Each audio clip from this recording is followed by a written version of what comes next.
2020年7月8日，贵州省松桃县因持续强降雨，导致石板村田堡组突发山体滑坡，造成停电、通讯中断，7人失联，6人被困，63户民房受灾。咱再看清楚。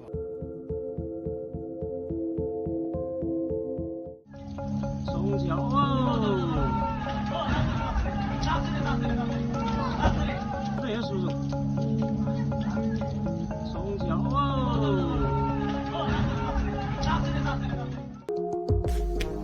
中共核泄漏危机。7月6日，国家核安全局通报宁德核电站事件。宁德核电站因乏燃料水池失去冷却，造成运行事故。但通报中称，该事件对核安全、员工健康及附近公众与环境均不构成任何影响。机门口进入开船模式。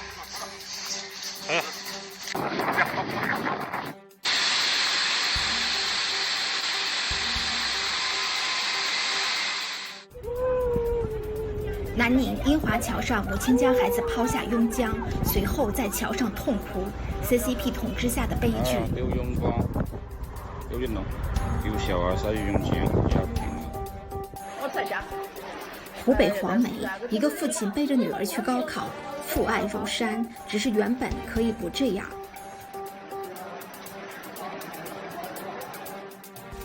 所谓 GDP 就是建了拆，拆了建，为追求假数据不惜扰民，多次压榨后出油率依然很高。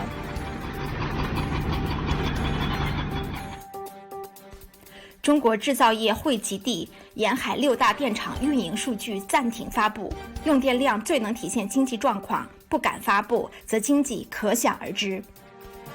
2020年7月7日5点04分，浙江永嘉政府派上百人强拆代理和银阳基督教堂的十字架，浙江或将迎来第2次大规模拆十字架运动。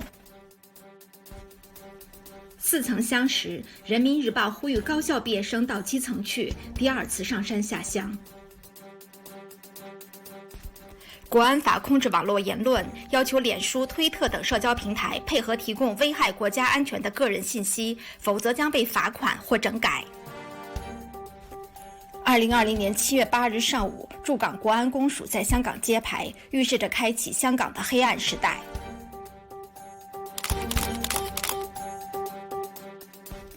林郑月娥称会认真处理英国的 BNO 政策，香港人都是人质。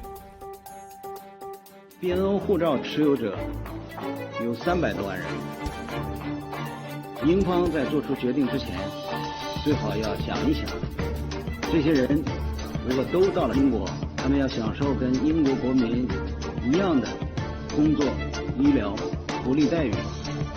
英国政府在做出最终决定之前，最好也要征求一下英国人民的意见，他们是怎么看待这件事的。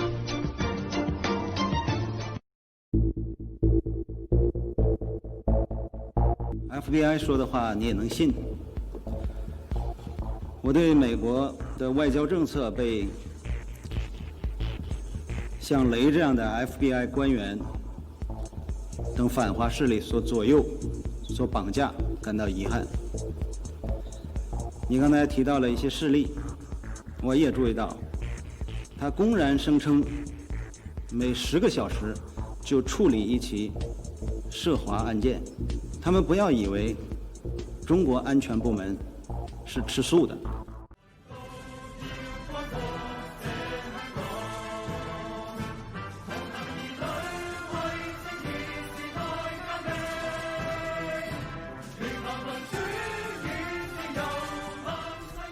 又一名香港13岁少女失踪。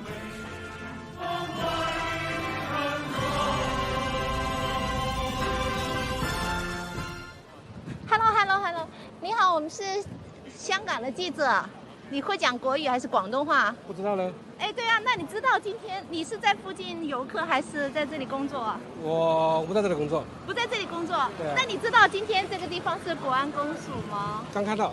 刚看到啊？对。你怎么那么厉害，一下子看得到啊？这写的繁体字耶。对啊，认识啊。你认识繁体字？是啊。哦，那是在这附近是来旅游吗？来旅游。哎，可以来香港旅游了吗？现在？回不去了吗？啊？回不去了吗？啊，回不去了哦，在这里待了多久了？怎么了？回不去。哎，这还有2个，你们朋友一起啊？哦，那你在国安在附近会不会觉得比较安全啊？肯定啊。为什么？你知我知啦，大家都知道了。哦，但会不会也觉得不方便呢？不会。不会啊。啊，特别安全。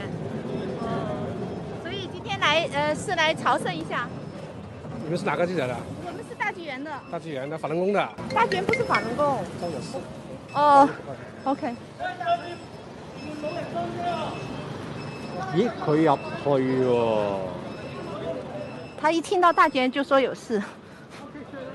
拜拜。哦。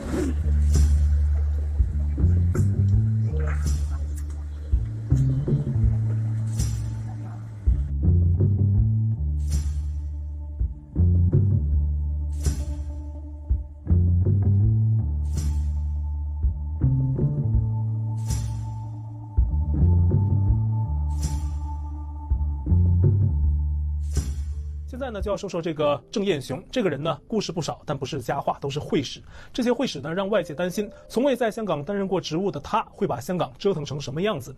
这个郑彦雄今年56岁，70、80年代在广州干中医，90年代他做过人民日报社在华南分社的官员，2000年代在广东汕尾市主管过政法委工作。政法委大家都知道，中共专门迫害打击异己。2010年代当了汕尾市书记，直到他就任香港国安公署署长之前，他做到了广东省委的秘书长。所以呢，这个人他做过共产党的喉舌，当过共产党的打手，也因此平步青云。据说呢，他这一次能到香港担任这个职务，是受到了中共政治局常委汪洋的鼎力推荐。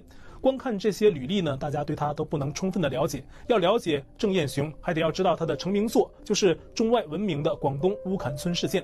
2011年，乌坎村村民因不满村委会偷卖土地而抗争，当时的情景与香港呢有几分相似。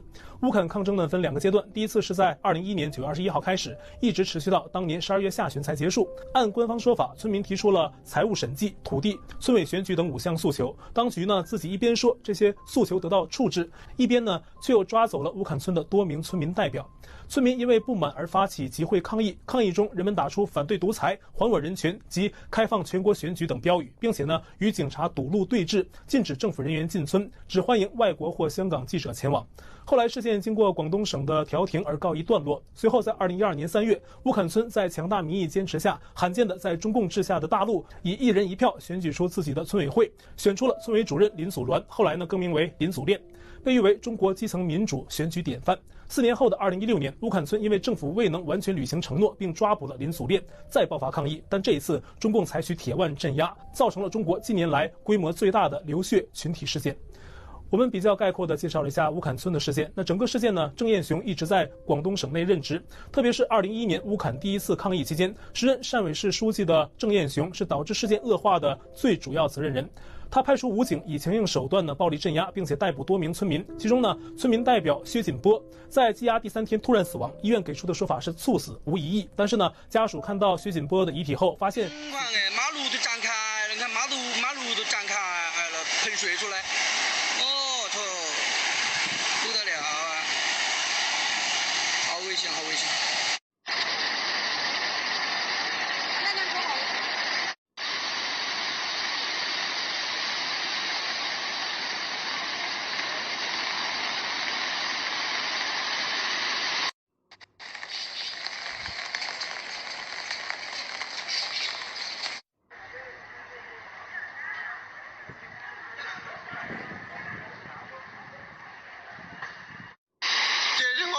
出门卡的苹果啊，卡的苹果没人这样的了。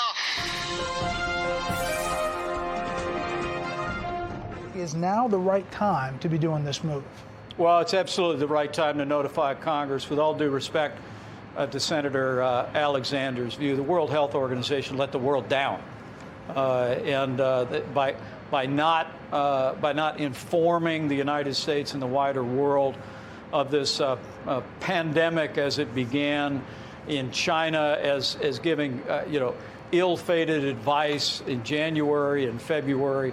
There have to be consequences. On China, Secretary of State Pompeo said you all are considering the banning of this Chinese-owned app, TikTok. The FBI director spoke out very aggressively with me and then gave a speech this week about China. You've spoken out a couple of times aggressively about China. Is China our enemy? I must tell you that whether it be the stand on Huawei or what we're currently considering with TikTok, this president also made it clear that we are going to preserve the national security interests of the United States of America from being compromised by the Chinese Communist Party. And so these entities, whether it be Huawei and perhaps even TikTok, that represent a threat to the privacy and to the security of the country, will continue to take strong stand. Breaking news now, President Trump officially moved to withdraw the United States from the World Health Organization today.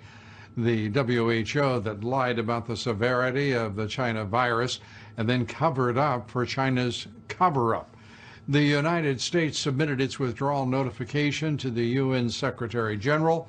Full withdrawal takes 1 year to go into effect. U.S. Immigration and Customs Enforcement reporting foreign college students must now be in class in person this fall or leave the country. 1.1 million international students are enrolled for next year, more than half from China and India.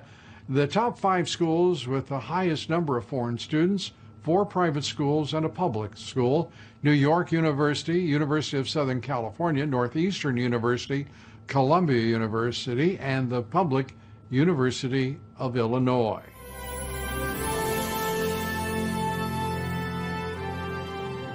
The first one is Australia puts up a China wall. Australians have been warned not to visit China because they could be at risk of arbitrary detention by Beijing for endangering national security. The upgraded do not travel advice from the Australian government comes amid escalating tensions. I mean, the Chinese, fair income, I mean, when you think of their behaviour since COVID, the fact that we've tried to establish how it happened, I mean, as if you wouldn't, so we don't get to this situation again. Then they started trade sanctions. Then they started telling their students that, they were in danger if they came out here. And, and then they hacked us. And now we're getting advice from the government that if you do go to China, be very, very careful. You could finish up in arbitrary detention. Dangerous and growing surge of new coronavirus cases across 40 states, pushing hospitals to test limits, taxing testing capacity, and forcing governors to close businesses that had just reopened. And tonight, the country's top infectious disease doctor says most of those new cases are coming from young people who are getting and then spreading the virus. Dr. Anthony Fauci says the average age for new patients is now about 15 years younger than when the pandemic began, including in Florida, where 21-year-olds are now becoming infected at rates on average higher than any other group. Scenes like this of young people partying over the July 4th holiday have experts worried that the number of new cases will spiral out of control in the coming days. The president of Brazil, Jair Bolsonaro, has announced that he's been infected with the coronavirus. He made the announcement Tuesday on national TV. Bolsonaro has previously downplayed the seriousness of the virus and was often seen in public without a mask, even after a federal judge ordered him to wear one or be fined. He said he was feeling well thanks to hydroxychloroquine, a malaria treatment that has not been proven effective against COVID-19. Testing positive has not stopped Bolsonaro from dismissing the seriousness of the virus, even though Brazil currently has the second most infections and deaths in the world after the U.S.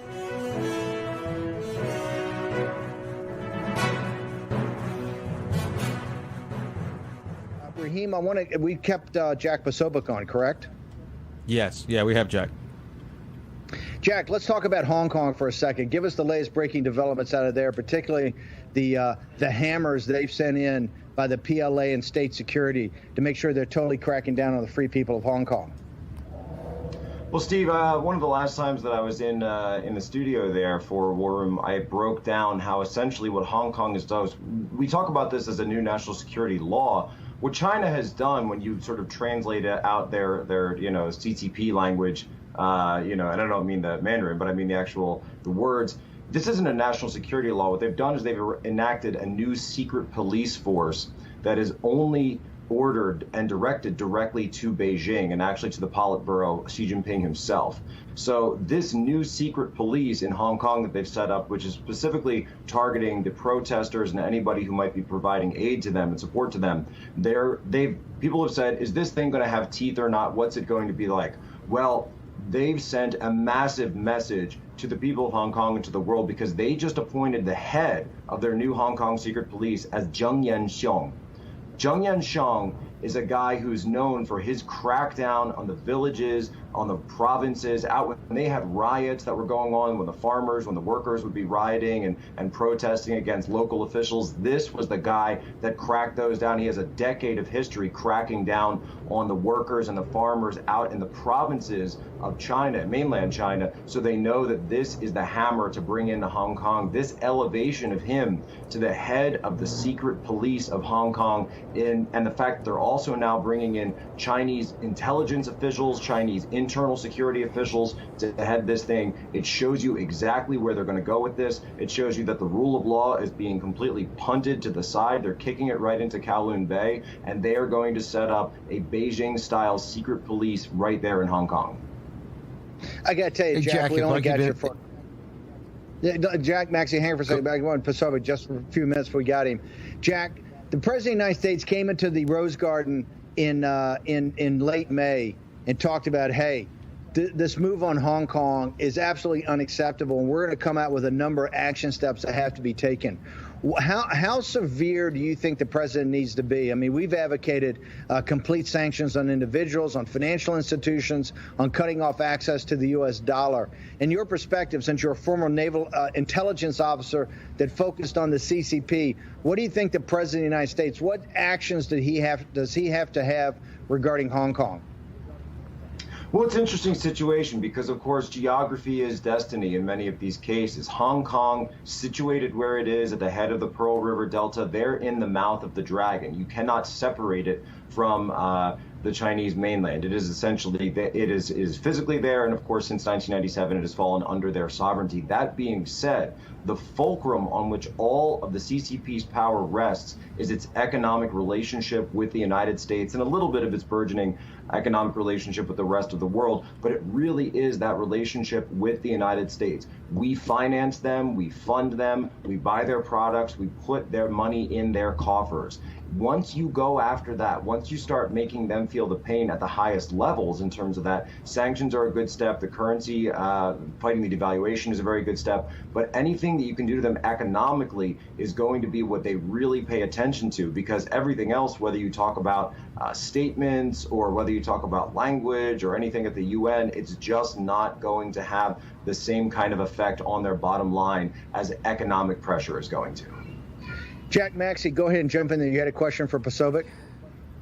No, I was just going to say one of the really frightening things that same security officer said this morning in Hong Kong. He said, our mission is already working. He said, a week ago you asked people and they said they were proud to support the students. Now everybody tells me this is a dangerous thing to do and that independence is a dangerous idea. So already on the street, you're actually seeing the people change their behavior. Also, the announcement is kind of frightening. I guess this will be kind of illustrated for our listeners. They announced that all the universities and schools in Hong Kong have to go through all of their libraries and remove any books that might be deemed negative for the Communist Party of China. So they're purging their libraries as we speak so as to be able to meet this law. It's very frightening. And also, I want to say I spent a lot of time with Elmer Luen, and he said there's an interpretation of this law currently that means that it applies to anybody, that it's not just to Chinese citizens. Anybody who is critical of the CCP who finds themselves in mainland China could be potentially arrested. The Taiwanese are warning all of their citizens about the danger of traveling to mainland China, and particularly Hong Kong. So this is a developing story, but it could have far-reaching ramifications around the world if they decide to apply it. I think there was a professor or somebody on the internet that was saying this actually, they interpreted this could go to Boris Johnson, Mike Pompeo, and the President of the United States, that if they continue their anti-CCP rhetoric, that they would follow this law. And obviously that's far-fetched. But Sobek, before we let you go, given your naval officer background, we got two carrier battle groups between Taiwan and China right now, steaming in the Straits of Taiwan. The Global Times, the tabloid arm of the information war of the CCP, has been saying, hey, we see your battle groups, so we got missiles that can take you out in one shot. Yeah. Steve, unfortunately, we're just not going to make it in. We've got about 30 seconds left to go here. Okay, fine. I'll answer the question then for Pasovic when we come back. Hashtag War Room Pandemic. Thank you to Jack Pasovic for joining us here. Steve Cortez.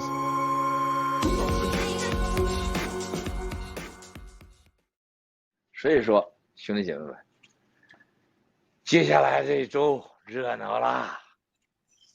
香港的死去的这些英雄们和先烈们，我们一定会为你们报仇。而且我感谢香港同胞，还有香港的手足们发来的这么多重要的信息。对待为我们香港的这些勇士手足们报仇至关重要。香港同胞，你们太伟大了！行动，行动！香港是真行动派。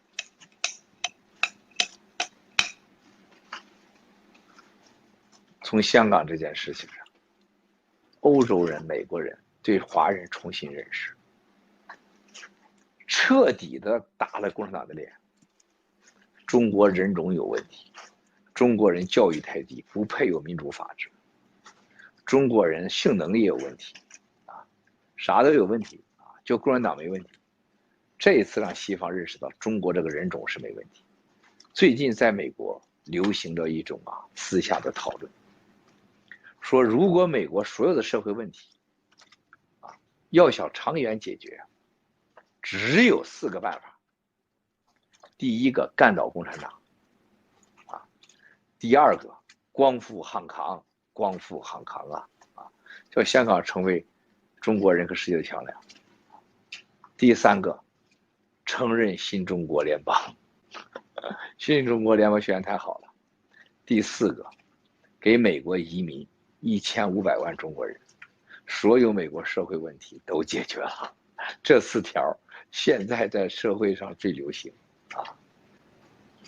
能不能发生，全靠你我他。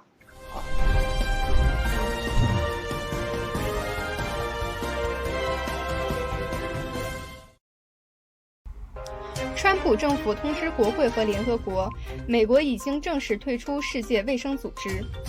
香港报告 CCP 冠状病毒感染激增。美国周二报告了超过6万例新增病例，这是单日最高纪录。美国的 CCP 病毒感染病例即将达到300万。俄罗斯感染 CCP 病毒的人数超过70万人。封城解除后，挪威经济在5月份反弹。以色列国防部长因暴露于 CCP 病毒环境而进行自我隔离。美联航警告员工，因需求减少而可能进行休假。由于病毒造成的损失增加，李维斯裁员700人。病毒流行抑制了购买势头。今天美国股票期货交易谨慎。科学家警告，冠状病毒有造成脑损伤的危险。